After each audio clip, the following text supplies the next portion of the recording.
మీ ఎలాంటి వ్యాపార ప్రకటనలకైనా వెంటనే మా ఛానల్ సంప్రదించండి. హాయ్ హలో నమస్తే, welcome back to our channel. నేను శిరీష. ప్రజెంట్ మన స్టూడియోలో ఉన్నారు హోమియోపతి డాక్టర్ భరద్వాజ్ గారు. సార్తో మాట్లాడదాం. Hi sir. హాయ్ అండి. సార్, నార్మల్గా హార్మోనల్ ఇంబ్యాలెన్స్ అంటే ఏంటి, దానికి అర్థం? మన బాడీలో హార్మోన్స్ అని ఉంటాయండి. హార్మోన్స్ అంటే ఏంటంటే కెమికల్స్ అన్నమాట. ఈ కెమికల్స్ ఏం చేస్తాయంటే మనకు డిఫరెంట్ పార్ట్స్లో ఉంటాయి. బ్రెయిన్లో కొన్ని కెమికల్స్ రిలీజ్ అవుతాయి, మన మజిల్స్లో కొన్ని రిలీజ్ అవుతాయి, మన రీప్రొడక్టివ్ ఆర్గాన్స్లో కొన్ని రిలీజ్ అవుతాయి, మన డైజెస్టివ్ సిస్టంలో కొన్ని రిలీజ్ అవుతాయి. ఇవన్నీ ఏం చేస్తాయంటే బ్లడ్లోకి రిలీజ్ అవుతాయి అన్నమాట. అది రిలీజ్ అయ్యేది ఒక దగ్గర, పని చేసేది ఒక దగ్గర అనమాట. అంటే బ్లడ్లో ఎంటర్ అయ్యి బ్లడ్లో మొత్తం క్యారీ అవుతాయి. దాన్ని మనము హార్మోన్స్ అంటాం అనమాట. ఇవి చాలా మైన్యూట్ క్వాంటిటీస్లో ఉంటాయి. దీంట్లో కొంచెం తేడా వచ్చినా కూడా ఎంటైర్ సిస్టంలో తేడా వస్తుంది అనమాట. హార్మోన్స్ అనేవి ఎక్కువ ఉండకూడదు, తక్కువ ఉండకూడదు. A stage of the life, a stage of the physiology ఎంత ఉండాలో అంతనే ఉండాలి. ఫర్ ఎగ్జాంపుల్, విమెన్కి 30 days సైకిల్ ఉందనుకోండి. 30 days సైకిల్లో ఈస్ట్రోజన్, ప్రొజెస్ట్రోన్ అనే హార్మోన్స్ వేరీ అవుతూనే ఉంటాయన్నమాట. ఆ పర్టికులర్ డే ఎంత ఉండాలో అంతే ఉండాలి. దానికంటే ఎక్కువ ఉండకూడదు, తక్కువ ఉండాలి. ఇది జస్ట్ ఒక ఎగ్జాంపుల్ అనమాట. ఇలాంటి హార్మోన్స్ మనకు కొన్ని వందల హార్మోన్స్ ఉన్నాయి. ఈ హార్మోన్స్ అన్నీ స్టేజ్ ఆఫ్ లైఫ్ని బట్టి, ప్రెగ్నెన్సీ ఉందా, ప్రెగ్నెన్సీ లేదా, మ్యారేజ్ అయిందా, మ్యారేజ్ లేదని డిఫరెంట్ క్రైటీరియాని బట్టి అది ఎంత ఉండాలో అంతే ఉండాలి. ఎప్పుడైతే ఈ చేంజ్ వచ్చిందో, క్వాంటిటీ ఆఫ్ ది హార్మోన్స్లో చేంజ్ వచ్చిందో, లేకపోతే ఆ హార్మోన్ క్వాంటిటీ ఎంతసేపు, డ్యూరేషన్ ఆఫ్ ది హార్మోన్లో చేంజ్ వచ్చిందో, దాన్ని మనం హార్మోనల్ ఇంబ్యాలెన్స్ అంటారు. ఈ హార్మోనల్ ఇంబ్యాలెన్స్ వల్ల చాలా ప్రాబ్లమ్స్ వస్తాయి. దీనికి బెస్ట్ సొల్యూషన్, హార్మోన్ ఇంబ్యాలెన్స్ వల్ల ఏదన్నా కూడా, బ్రెయిన్లో హార్మోనల్ ఇంబ్యాలెన్స్ ఉంది, బ్లడ్లో ఉంది, రీప్రొడక్టివ్ సిస్టంలో ఉంది, హోమియోపతిలో మనకు కాన్స్టిట్యూషనల్ ట్రీట్మెంట్ అని ఉంటుందన్నమాట. ఈ కాన్స్టిట్యూషనల్ ట్రీట్మెంట్ కానీ ఒక పర్సన్కి మనం ఇస్తే most of the hormonal imbalance అన్నీ పోయి నార్మల్గా తయారవుతారు. ఇవన్నీ ఏంటంటే జీరో సైడ్ ఎఫెక్ట్స్. మనం ఇక్కడ హార్మోన్తో చేంజ్ చేసినా కూడా, మనం బయట నుంచి ఏమి హార్మోన్స్ చేయకుండా ఏవైతే ఇంబ్యాలెన్స్ ఉందో దాన్ని కరెక్ట్ చేయడానికి న్యాచురల్ హీలింగ్ పద్ధతిలో హోమియోపతిలో మనము ఈ హార్మోనల్ ఇంబ్యాలెన్స్ని కరెక్ట్ చేసుకోవాలి. సార్, నార్మల్గా హార్మోనల్ ఇంబ్యాలెన్స్ ఉన్న వారికి బరువు ఎక్కువ ఉంటారు కదా, వాళ్ళపై ఎలాంటి ప్రభావం చూపిస్తుందంటారు? మెయిన్గా మనం బరువు పెరగడానికి ఒక హార్మోన్ ఉంటుందండి. దాన్ని ఇన్సులిన్ అంటామన్నమాట.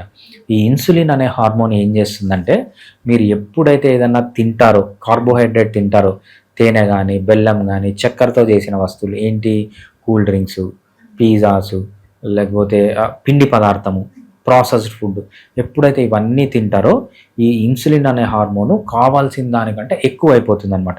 ఎక్కువైపోయిన స్టేజ్ని ఏమంటామంటే హైపర్ ఇన్సులినీమియా అంటామన్నమాట. ఈ హైపర్ ఇన్సులినీమియా ద్వారా ఇన్సులిన్ రెసిస్టెన్స్ వస్తుంది అనమాట. ఇన్సులిన్ రెసిస్టెన్స్ అంటే మన బాడీలో ఇన్సులిన్ ఉన్నా కూడా మన సెల్స్ ఇన్సులిన్కి రెస్పాండ్ కావు. అప్పుడు ఏమవుతుంది అంటే మనం తిన్న ఫుడ్ అంతా ఫ్యాట్గా కన్వర్ట్ అయ్యి బాడీలో డిపాజిట్ అయిపోతుంది అనమాట. ఈ డిపాజిట్ అవ్వడాన్ని మనము ఒబేసిటీ అంటాం.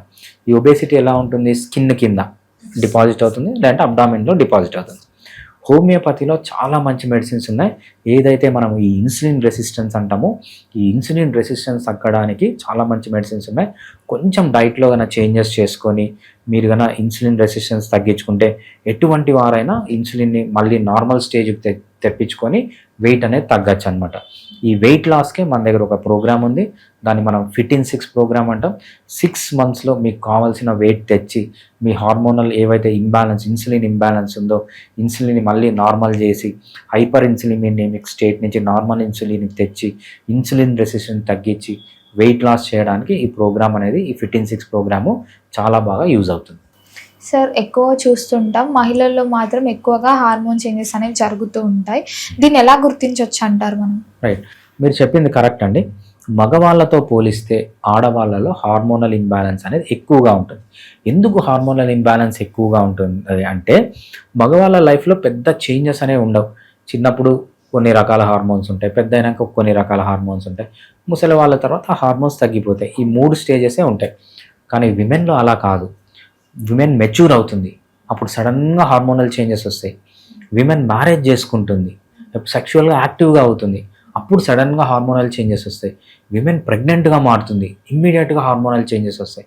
వెంటనే ప్రెగ్నెన్సీ అయిపోతుంది, పిల్లలు పుడతారు, అప్పుడు మళ్ళీ హార్మోనల్ చేంజెస్ వస్తాయి. ఇన్ని అప్స్ అండ్ డౌన్స్ ఉండడం వల్ల ఇక్కడ ఏ ప్రాబ్లం వచ్చినా కూడా విమెన్లో హార్మోనల్ చేంజెస్ వల్ల ప్రాబ్లమ్స్ అనేవి వస్తాయి. ఇటువంటి విమెన్కి హార్మోనల్ చేంజెస్ మేబీ ప్యూబర్టీలో అంటే పెద్ద మనిషి అయ్యేటప్పుడు ప్రాబ్లమ్స్ ఉన్నా, లేకపోతే మ్యారేజ్ అయిన వెంటనే ఏమన్నా ప్రాబ్లమ్స్ ఉన్నా, లేకపోతే ఇంకో ఇంపార్టెంట్ విషయం మర్చిపోయాం, మెనోపాజ్లో సడన్గా హార్మోన్స్ పడిపోతాయి. మెనోపాజ్లో హార్మోనల్ ఇంబ్యాలెన్స్ ఉన్నా, ప్రెగ్నెన్సీ ఉన్నప్పుడు హార్మోనల్ ఇంబ్యాలెన్స్ ఉన్నా, ప్రెగ్నెన్సీ డెలివరీలో హార్మోనల్ ఇంబ్యాలెన్స్ ఉన్నా, అన్ని స్టేజ్ ఆఫ్ హార్మోనల్ ఇంబ్యాలెన్స్ విమెన్కి హోమియోపతి చాలా బాగా పనిచేస్తుంది. ఎప్పుడైతే మనం ఆ సందర్భాన్ని బట్టి ఏ మెడిసిన్ ఇవ్వాలో, ఏ ప్రాబ్లమో డయాగ్నోస్ చేసి హోమియోపతి మెడిసిన్ ఇచ్చినప్పుడు ఈ హార్మోనల్ ఇంబ్యాలెన్స్ని బాగా హోమియోపతి ద్వారా కరెక్ట్ చేయొచ్చు. హెల్దీగా విమెన్, సో ప్యూబర్టీలో ఏదైనా పెద్ద మనిషి అయిన తర్వాత ఏమన్నా ప్రాబ్లం వచ్చినా, మెనోపాజ్ నుంచిలో ఏదైనా ప్రాబ్లం వచ్చినా, ఈ మధ్యలో ప్రాబ్లమ్స్ కూడా హోమియోపతి బెస్ట్ ట్రీట్మెంట్ అనమాట హార్మోనల్ ఇంబ్యాలెన్స్కి. సార్ చాలా వరకు మెన్స్లో హార్మోనల్ ఇంబ్యాలెన్స్ జరుగుతూ ఉంటుంది కదా, అది ఎలా గుర్తించవచ్చు అంటారు మనం ఫస్ట్ స్టేజ్లో?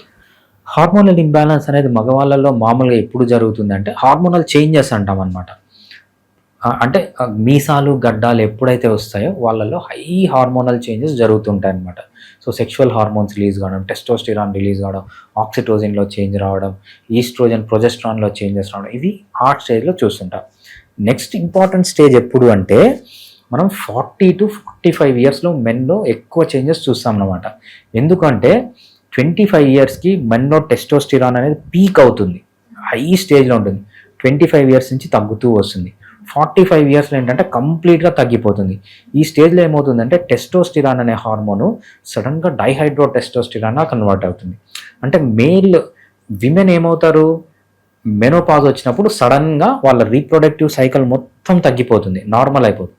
బట్ కొంతమంది మెన్ ఏమవుతారంటే అబోవ్ 45 సెక్షువల్గా చాలా యాక్టివ్ అవుతారు.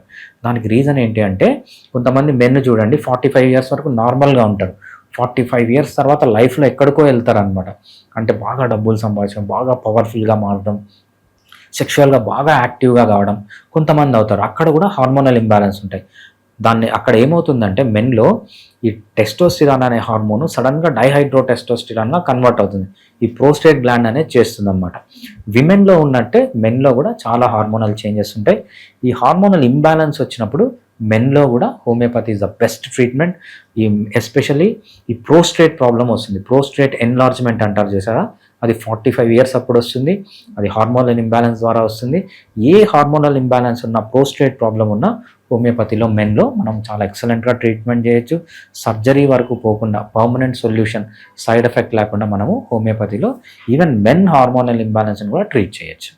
సో చాలా వరకు కొంతమందిని చూస్తుంటాం, సడన్గా సీరియస్ అవుతారు, సడన్గా ఫన్నీగా ఉంటారు, అప్పుడప్పుడే మూడ్ చేంజ్ అయిపోతూ ఉంటుంది. సో ఇది కూడా ఒక హార్మోనల్ ఇంబ్యాలెన్సే అంటారా? రైట్. మనకు మూడ్ చేంజెస్ అంటారండి. ఈ మూడ్ చేంజెస్ రావడానికి చాలా రీజన్స్ ఉంటాయి. ఎస్పెషల్లీ విమెన్లో చాలా మూడ్ చేంజెస్ ఉంటాయి మెన్తో కంపేర్ చేస్తే. Men over the period of time కొంచెం స్టేబుల్గా ఉంటారు. ఎందుకు విమెన్లో మెయిన్గా మూడ్ చేంజెస్ ఉంటాయంటే వాళ్ళ ఫిజియాలజీని అలా ఉంటుందన్నమాట. ఈ 30 days సైకిల్ ఉంటుంది. ఈ 30 days సైకిల్లో వీళ్ళు ఏంటంటే చాలా హార్మోనల్ అప్స్ అండ్ డౌన్స్ జరుగుతుంటాయి. ఇవన్నీ పర్ఫెక్ట్గా జరగాలి. ఏ ఒక్క టైంలో కూడా ఏదన్నా డిస్టర్బెన్స్ వల్ల ఆ టైంలో ఉండాల్సిన హార్మోన్ కానీ, ఆ టైంలో ఉండాల్సిన ఎంజైమ్స్ కానీ డిస్టర్బెన్స్ వస్తే అది మూడ్ చేంజెస్ లాగా బయటపడుతుంది. ఇటువంటి మూడ్ చేంజెస్ని స్టెబిలైజ్ చేయడానికి హోమియోపతిలో మనం కాన్స్టిట్యూషనల్ ట్రీట్మెంట్ అని ఇస్తాం. కాన్స్టిట్యూషనల్ ట్రీట్మెంట్ ఇస్తే కొంతమంది విమెన్ ఒక నిమిషం బాగా నవ్వుతుంటారు, బాగా డిప్రెషన్లోకి వెళ్తారు, హస్బెండ్తో గొడవ పడుతుంటారు, పిల్లలతో గొడవ పెడుతుంటారు. ఏవైతే ఈ మూడ్ స్టెబిలైజేషన్ కోసం హోమియోపతిలో చాలా మంచి మెడిసిన్స్ ఉన్నాయి. హోమియోపతి అనేది సైకలాజికల్ లెవెల్లో కూడా బాగా యాక్ట్ చేస్తుంది. ఎస్పెషల్లీ హార్మోనల్ ఇంబ్యాలెన్స్ ఉన్నప్పుడు కరెక్ట్ చేసి విమెన్ యొక్క మూడ్ని స్టెబిలైజ్ చేయడానికి హోమియోపతి చాలా బాగా పనిచేస్తుంది. సార్ నార్మల్గా చూసుకుంటే మరి ఇప్పుడు హార్మోనల్ అనేది బ్యాలెన్స్గా ఉండాలంటే మన లైఫ్ స్టైల్ ఎలా చేంజ్ చేసుకోవచ్చు అంటారు? రైట్. హార్మోనల్ ఇంబ్యాలెన్స్ ఉండకూడదు అంటే మనకు చాలా ఇంపార్టెంట్ థింగ్స్ అంటే డైట్ అనేది బాగుండాలి, నిద్ర బాగా పోవాలి, ఎక్సర్సైజ్ బాగా చేయాలి, లైఫ్లో స్ట్రెస్ అనేది తగ్గించుకోవాలి. అదేవిధంగా ఆల్కహాల్, స్మోకింగ్ ఇవన్నీకి దూరంగా ఉంటే హార్మోనల్ ఇంబ్యాలెన్స్ అనేది చాలా కంట్రోల్ అవుతుంది. ఎస్పెషల్లీ ఎక్సర్సైజ్ అనమాట.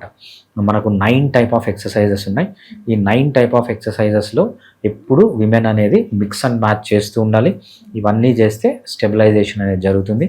ఇవన్నీ చేసినా కూడా హార్మోనల్ ఇంబ్యాలెన్సెస్ ఉన్నాయంటే హోమియోపతి అనేది బెస్ట్ ట్రీట్మెంట్. మనకు హోమియోపతిలో కాన్స్టిట్యూషనల్ ట్రీట్మెంట్ అని ఉంటుంది.